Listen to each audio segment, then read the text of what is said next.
Fazer parte de uma igreja talentosa, amém? Como é bom poder fazer parte de uma igreja que adora o Senhor.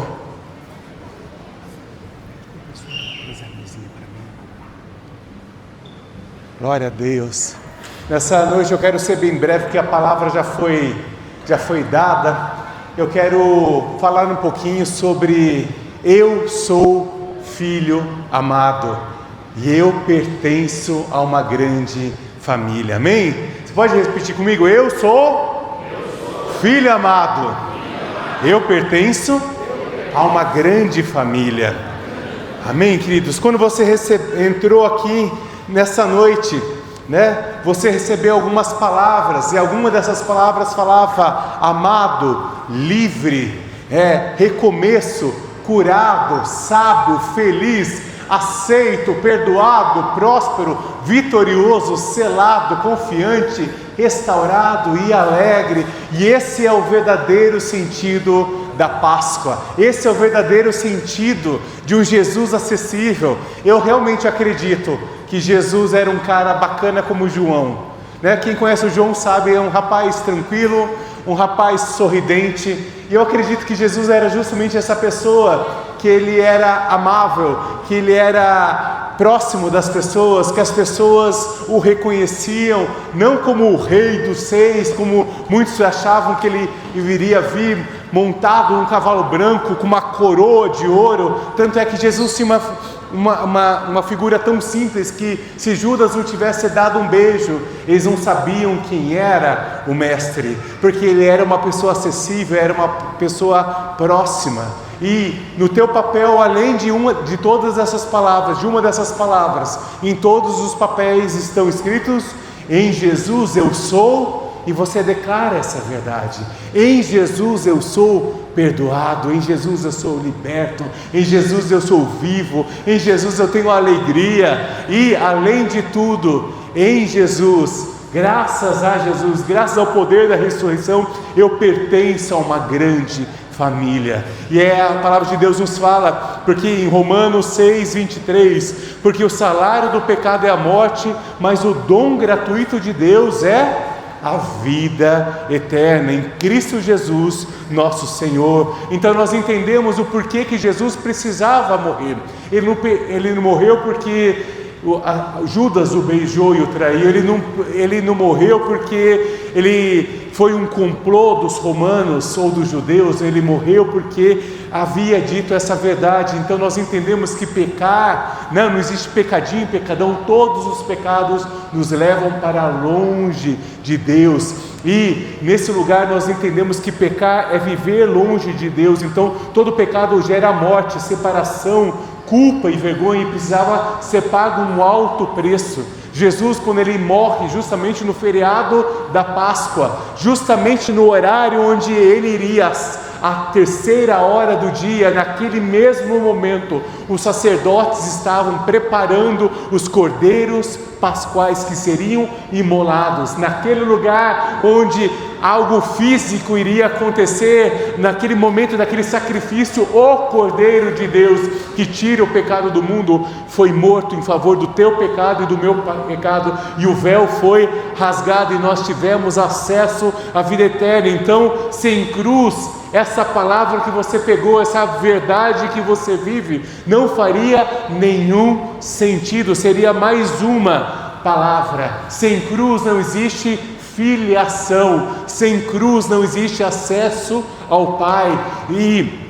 E nesse lugar, na cruz, todas as nossas dívidas foram pagas. Colossenses 2:13-15 fala: e quando vocês estavam mortos nos seus pecados e na incircuncisão da sua carne, Ele, quem? Jesus, lhes deu vida juntamente com Cristo, perdoando todos os nossos pecados, cancelando o escrito de dívida que era contra nós e constava de ordenanças, o qual nos era prejudicial, e removeu inteiramente, cravando na cruz. E versículo 15 fala: e despojando os principados e as potestades, publicamente os expôs ao desprezo, triunfando sobre ele na cruz. Então nós entendemos que todos nós estávamos presos, mortos pelos nossos pecados, mas Cristo cancelou todo o escrito de dívida. É como se Ele pegasse as dívidas, aquilo que estava contra você, aquilo que estava contra a tua família, o medo, a condenação, a rejeição,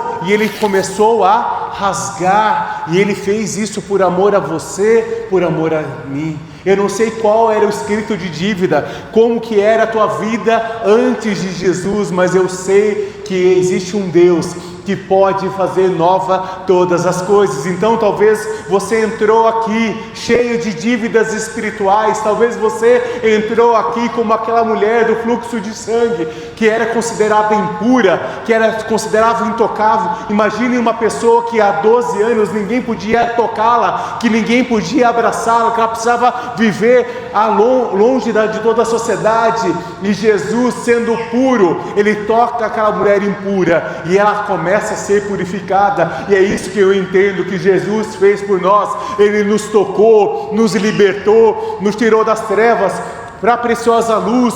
E ali em Gálatas 3 fala assim: mas Cristo nos resgatou da maldição pronunciada na lei, tomando sobre si a maldição por nossas ofensas. Pois as Escrituras dizem: maldito é todo aquele que é pendurado no madeiro. Por meio de Cristo Jesus, os gentios foram abençoados. Quem são os gentios? Você e eu, repete comigo, a mesma bênção, a de Abraão. Quando um dia Deus chamou Abraão e falou: você será uma bênção, a tua descendência será uma bênção. Agora, após Jesus, você também é uma bênção. Fala para a pessoa do teu lado: você também. Fala com convicção: você também tem as bênçãos de Abraão sobre a tua vida, sobre o teu futuro. Você pode dar uma linda salva de palmas a Jesus. Aleluia, aleluia, aleluia.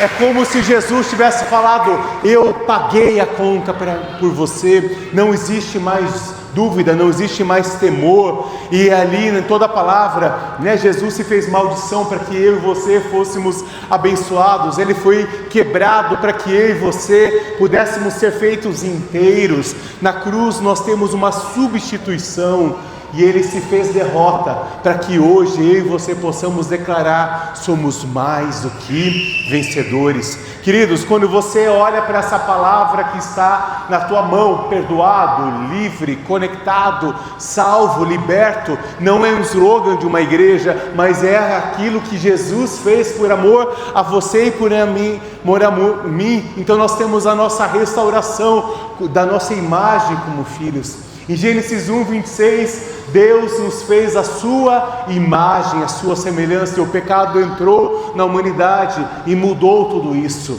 E agora, na cruz do Calvário, nós temos toda essa substituição. Interessante que talvez nessa noite você chega aqui falando que eu sou abandonado, eu sou rejeitado, eu não tenho mais salvação para a minha vida, para o meu casamento ou para o meu futuro. Eu não sei qual tem sido o seu escrito de dívida com qual você tem carregado, talvez há 10, 12, 15, 20, 30 anos. Eu não sei qual é o peso que hoje te faz se sentir impuro, mas eu creio que existe um Deus que quer tocar você nessa noite, que quer libertar você nessa noite, que quer declarar que sobre você há um novo futuro, há um casamento próspero, há filhos abençoados que retornarão à tua casa e à casa do Pai. Há um lugar que nós podemos crer em Jesus, e uma força poderosa, o poder da ressurreição que é hoje entrar sobre o teu lar, sobre a tua vida e mudar o teu coração, para você lembrar que você e eu fomos feitos à imagem e à semelhança de Deus. Sabe, queridos, existem vários relatos, tanto no Novo quanto no Antigo Testamento, que falam como Jesus ficou. Eu quero ler apenas um deles, que está lá em Isaías 50, de 5 a 8, e fala assim: imagine Isaías, que veio alguns séculos antes da vinda de Jesus, e fala: o Senhor soberano falou comigo, eu ouvi, Eu não me rebelei, não me afastei. Ele conseguiu entender que era Deus que estava falando com ele. E aqui no versículo 6, você vê que quem estava falando com Isaías era o próprio Jesus. E fala assim: eu ofereci as costas ao que me batiam, e a face ao que arrancavam a minha barba. Não escondi o rosto daqueles que zombavam de mim e em mim cuspiam. Porque o Senhor soberano me ajuda, eu não serei envergonhado. Por isso firmei o rosto como uma pedra, e sei que eu não serei envergonhado. O versículo 8 fala: aquele que me faz justiça. Então Isaías, após ter um toque de Jesus, falando aquilo que Jesus iria sofrer por toda a humanidade, Isaías agora começa a declarar: aquele que me faz justiça está perto. Quem se atreverá a se queixar contra mim? Onde estão os meus acusadores? Que eles se apresentem. Que nessa noite, após você ter a convicção que você foi amado, perdoado e liberto, você possa declarar: Jesus falou comigo, Jesus tocou em mim.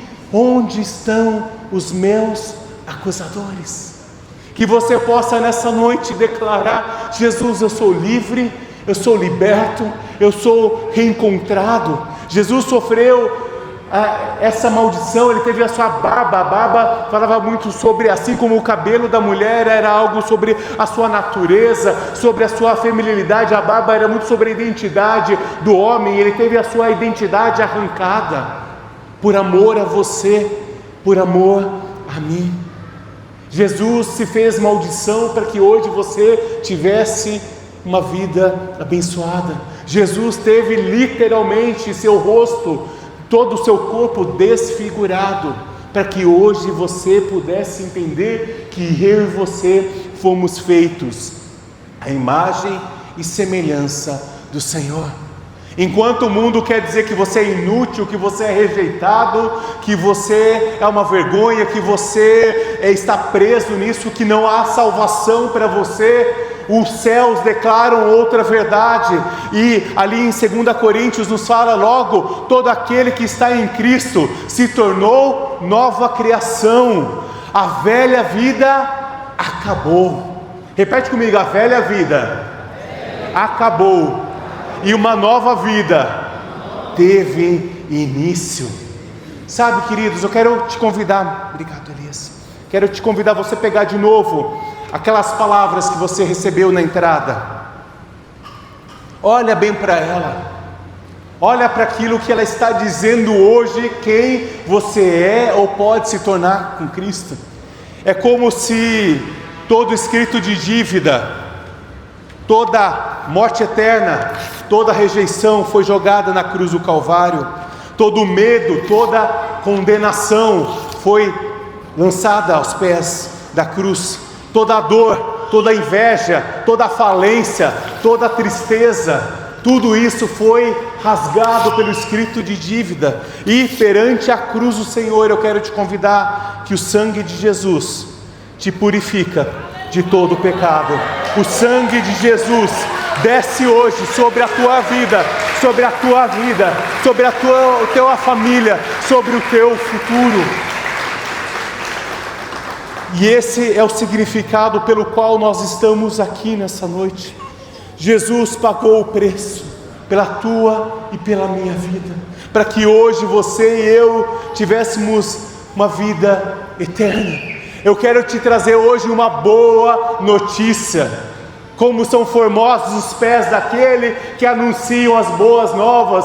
Não importa o escrito de dívida que estava contra ou sobre você. Nessa noite você sai daqui como homem, como uma mulher que é transformada pelo Senhor, salva pelo Senhor. Coloca de novo aquelas palavras para mim e você começa a declarar: em Cristo Jesus, hoje eu sou amado, hoje eu sou livre. Começa a declarar a verdade que hoje você precisa tomar posse. Você começa a lançar na cruz do Calvário e pede para que o sangue de Jesus desça sobre a tua mente, desça sobre o teu coração, desça sobre o teu casamento e purifique você de todo o pecado e te tire de toda apatia, de toda vergonha, de toda dor e toda condenação.